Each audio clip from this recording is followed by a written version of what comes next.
Hi, and welcome to this live reading from Look Again, a Logan McKenna mystery, book number 10 by Valerie Davisson. And this is presented by Itsy Bitsy Book Bits. Prologue. Sunday, 5 o'clock p.m., May 21st, 1989. La Fiesta de los Vaqueros, Tucson, Arizona. The smell of hot leather and horse sweat, mingled with her own sour body odor, made Gloria slightly nauseous. She didn't mean to stay so late at the rope and ride last night or do that many tequila shots, but who could blame her? This whole weekend had been a bust.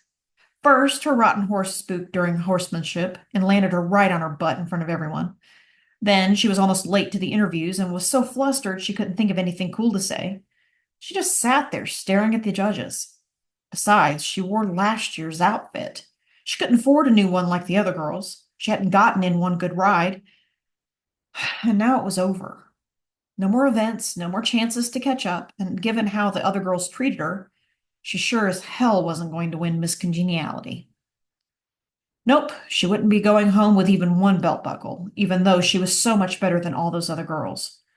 But those girls had better horses and better clothes and better everything.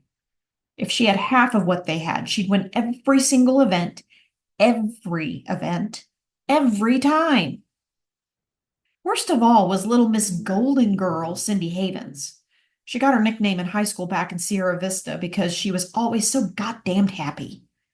Everyone liked Cindy. She won without even trying. She wasn't rich like the other girls. Gloria had to give her that. She worked after school at Spur Western Wear. But still, everything seemed to come easily to Cindy. She caught all the breaks. Like this weekend. She aced every event. So unless she screwed up royally in this last ride, Cindy was sure to be crowned rodeo queen tonight.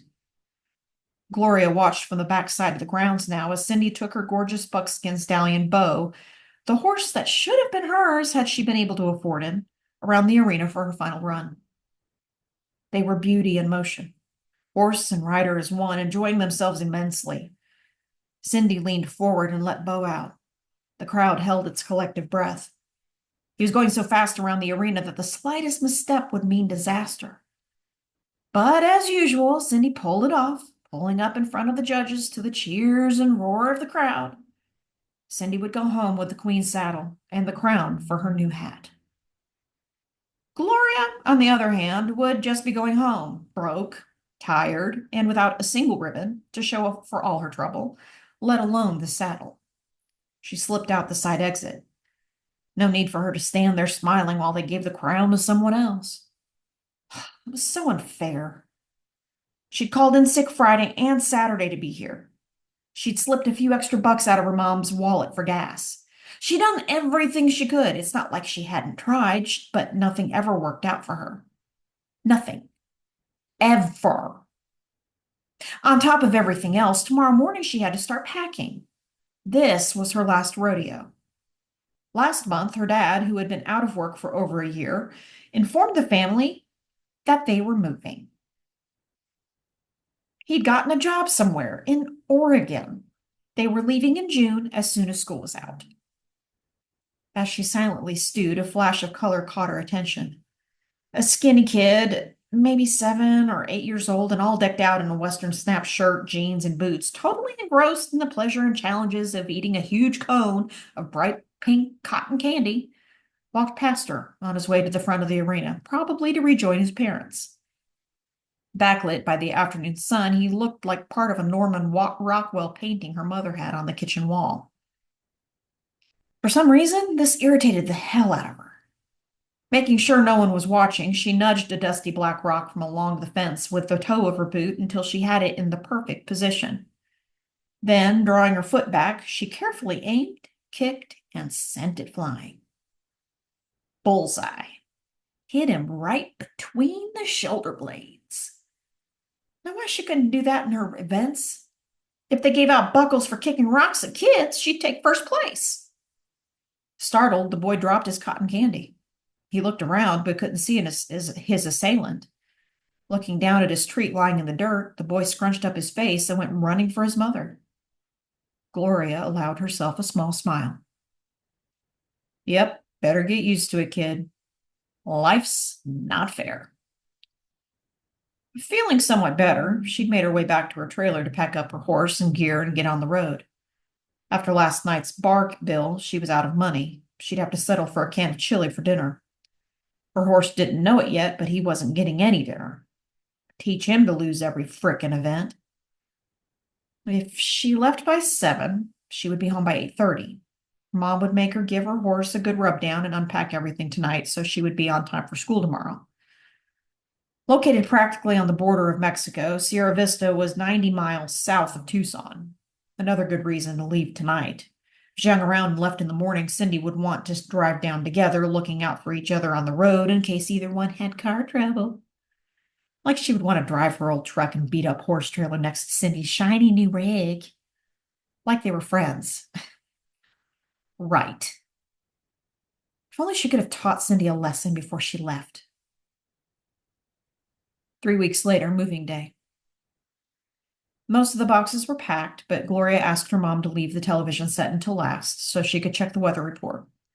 July thunderstorms could and often did cause flash floods that washed out roads around Tucson, which they had to pass through on their way to Oregon. Her dad had already scheduled the electric company to turn off the power today, but they said it would stay on until 5 tonight. She grabbed a Pop-Tart bag out of the box her mom had left on the counter for her and ripped open the corner with her teeth. They were better warmed up, but the toaster was already packed. She sat cross-legged on the floor to enjoy her breakfast without taking her eyes off the television screen. Local news was next. She hoped she hadn't missed it. A female reporter dressed in a green pantsuit, buffeted by what Gloria knew were hot, dry winds full of gritty sand, stood in front of the blackened shell of a horse trailer.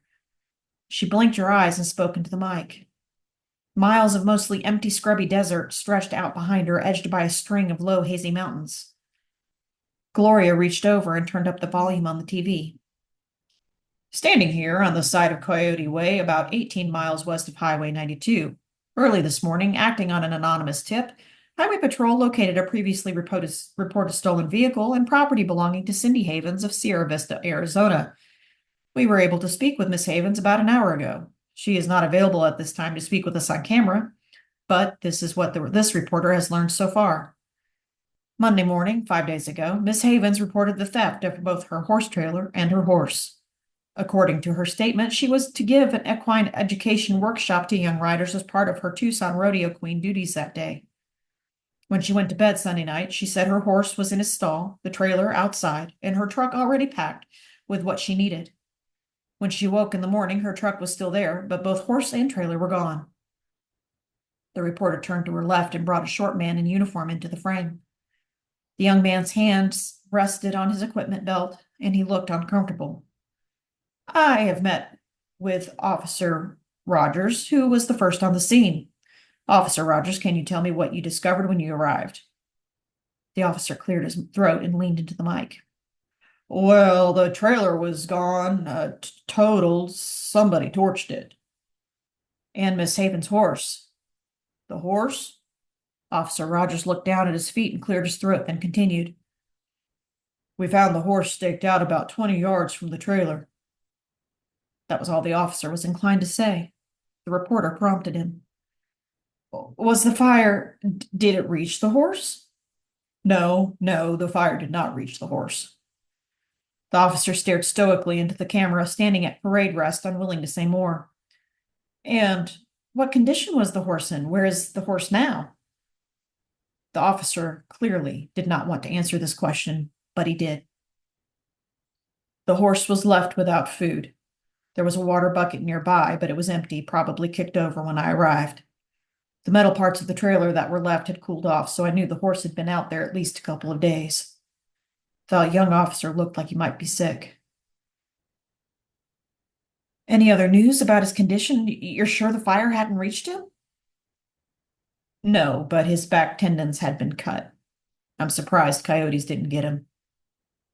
The reporter looked properly shocked. She leaned in, moving the mic even closer to the officer. Is the horse expected to survive? Officer Rogers regained his composure and spoke in a more formal, emotionalist tone. The owner was contacted and sent the vet out right away. but it was too late. They put the animal down about an hour ago. Grinning ecstatically, Gloria switched off the TV, unplugged it, and carried it out to the U-Haul where her mother was tucking blankets around a dresser mirror. "What'd the weatherman say?" her mom asked. "Clear skies all the way to Oregon,"